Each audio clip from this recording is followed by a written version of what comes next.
Buradan Antakya'dan Malatya için yürüyoruz. Adıyaman için yürüyoruz. Maraş için yürüyoruz. Antep için yürüyoruz. Osmaniye için yürüyoruz. Diyarbakır için yürüyoruz. Ses çıkarıyoruz.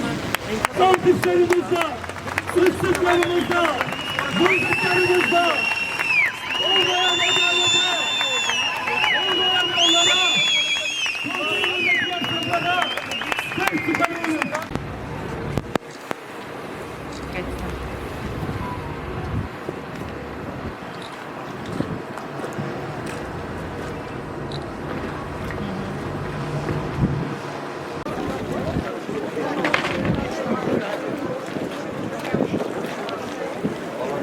Hayır.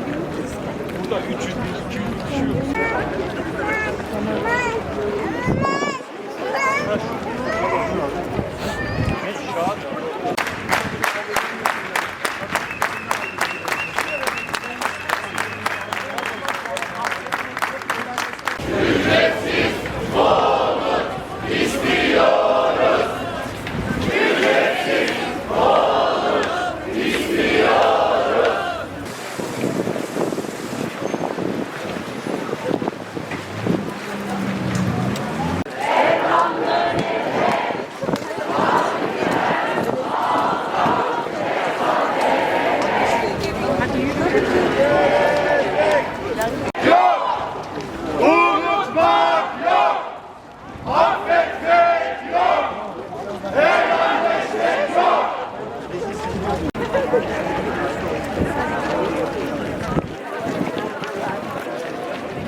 Taş olmuş, adamlar yağmış gibi biriksin, oradan sulama yapsınlar diye havuz yapmışlar.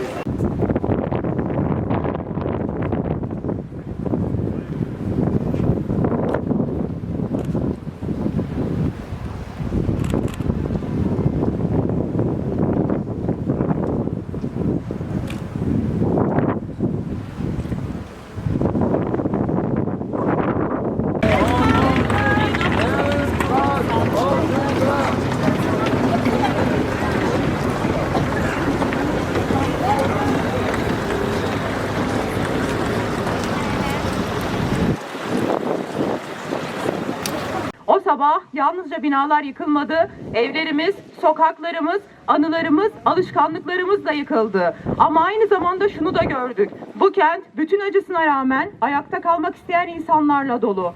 Bugün aradan 3 yıl geçti. Yaz hala içimizde, eksikler hala hayatımızda ve ne yazık ki adalet hala yerini bulmuş değil. Son dönemde sıkça bir cümle duyuyoruz. Antakya yeniden ayağa kalkıyor. Biz de soruyoruz. Ayağa kalkan kim? Nerede? Kim için? Eğer yeniden kurulan şehir eski sakinlerini dışarıda bırakıyorsa, mahalle kültürünü yok ediyorsa, insanları doğdukları yerlerden koparıyorsa, bize sorulmadan bizim adımıza karar veriliyorsa orada ayağa kalkan şey yaşam değildir. Bugün bu yürüyüşü parlak görsellerde, resmi anlatılarda yer almayan Hatay için yapıyoruz. Geçici barınma alanlarında hala belirsizlik içinde yaşayanlar için yapıyoruz. Sabret denilerek yıllardır bekletilenler için yapıyoruz. Sesini duyuramayanlar için yapıyoruz. O günden sonra geceler değişti, uykular bölündü, sabahlar eksik kaldı. Her gece ya olsalardı ya her sabah keşkelerle uyandık. Sevdiklerimizin yaşadığı korkuyu, o karanlık bekleyişi düşünmeden tek bir günün bile geçmedi. Bu katliam kader denilmesini asla kabul etmiyoruz. Gün gelecek, devran dönecek, AKP, halka hesap verecek. Gün gelecek, devran dönecek, AKP,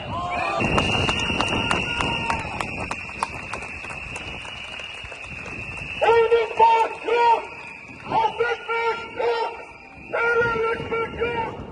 Unutmak yok, affetmek yok, helalleşmek yok. Unutmak yok, affetmek yok,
6 Şubat saat 4:17'de deprem olduktan sonra ilk 3 gün bizi yalnız bırakanları unutacak mıyız? Hayır! Unutacak mıyız? Hayır!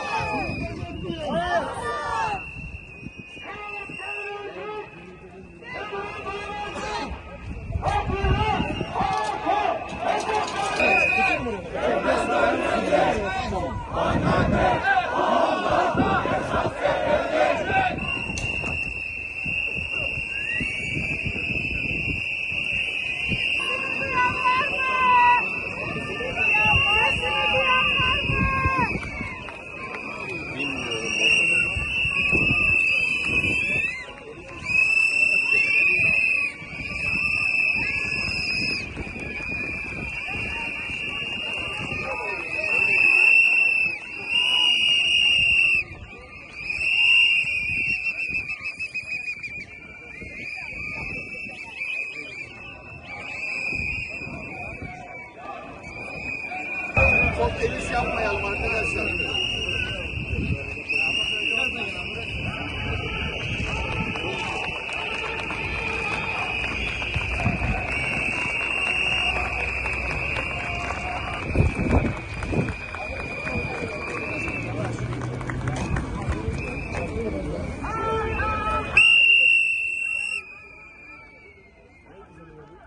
Oğlum ben toki mi dayı?